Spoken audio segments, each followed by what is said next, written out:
Welcome to the mayhem, my fellow Cannabians. I am Weeder McGrowin, and this is 420 News, brought to you exclusively on US Weed Channel and USWC Rocks Radio. You won't believe our top stories tonight. In business news, Steep Hill, Mississippi and Alchemy Analytics are joining forces to create the new entity known as Southern Precision Analytics. It's the cannabis equivalent of a high-stakes buddy comedy, and they're bringing precision into the mix. Steep Hill, with its background in testing, and Alchemy, with its analytical prowess, are combining their talents.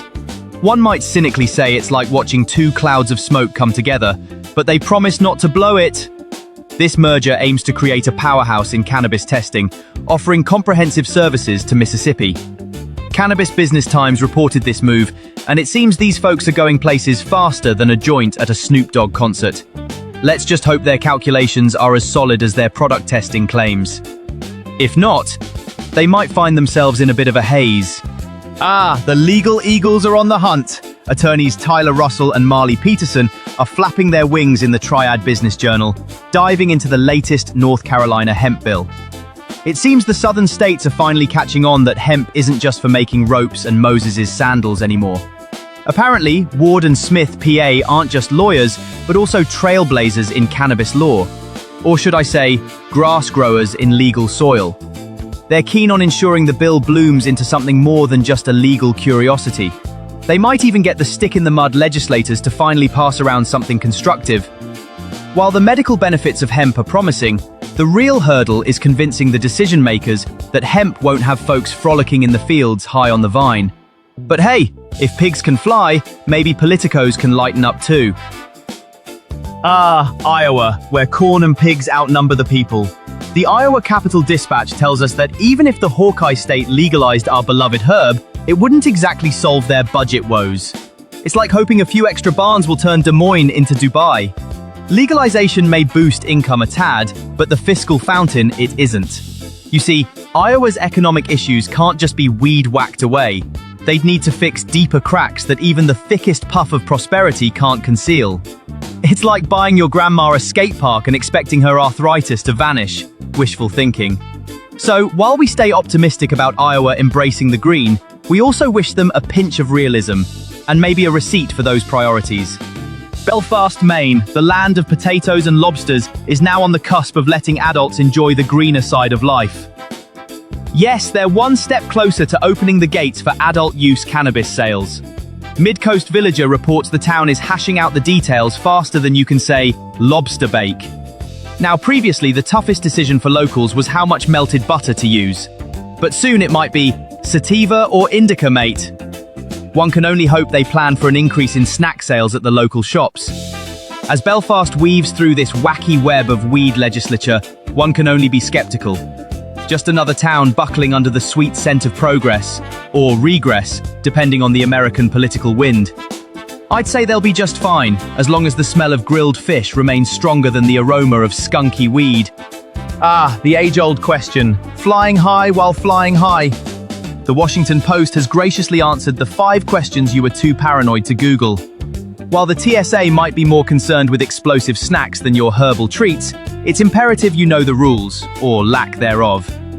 It's a federal tug-of-war, a struggle to determine who really rules the skies, Uncle Sam or Mary Jane. Remember, the only turbulence you want is from the plane, not from ignoring state and federal guidelines. It seems our friends in law enforcement spend more time scratching their heads about this than searching bags.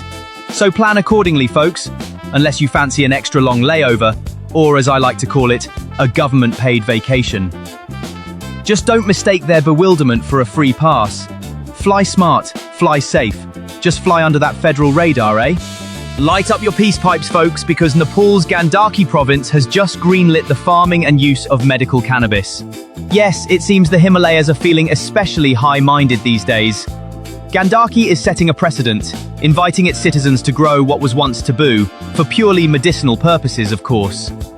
I wonder if this could lead to a national movement, or perhaps just more enlightened mountain goats.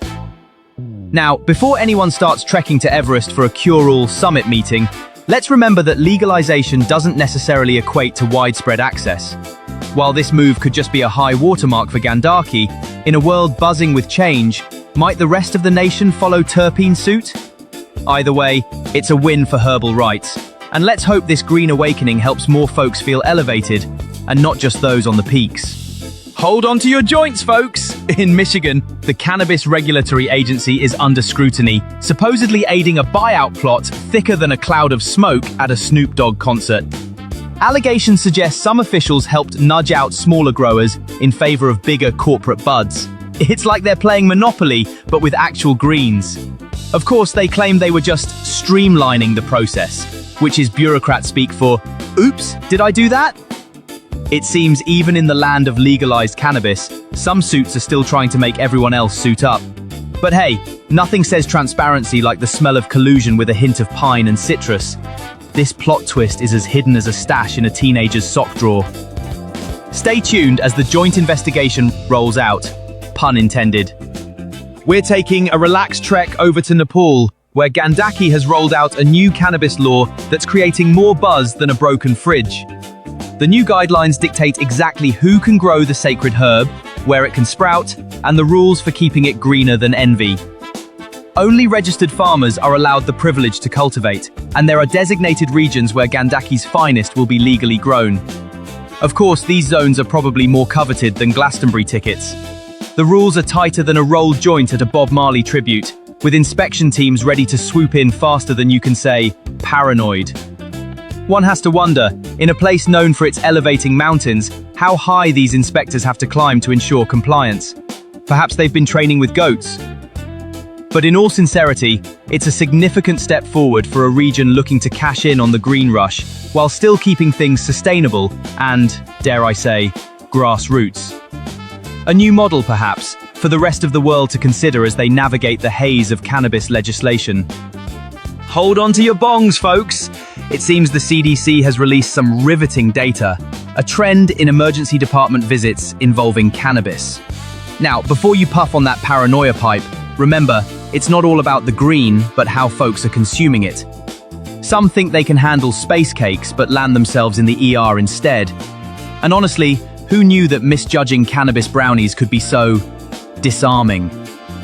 My one cynical takeaway: somewhere in a cold, clinical CDC office, there's a pie chart for this, and I'm sure it's baked to perfection. Stay safe and read the THC labels, my friends. In a twist as ironic as a CBD-infused pretzel, a bill in Albuquerque that aimed to restrict where cannabis and smoke shops could pop up went up in smoke itself. Ah, politics, where red tape often burns slower than your favorite indica. The bill was supposed to limit the locations of these leafy establishments, much like putting a leash on a very energetic puppy. But alas, it met its demise in the belly of bureaucracy, leaving shop owners relieved and NIMBY enthusiasts lighting their torches elsewhere.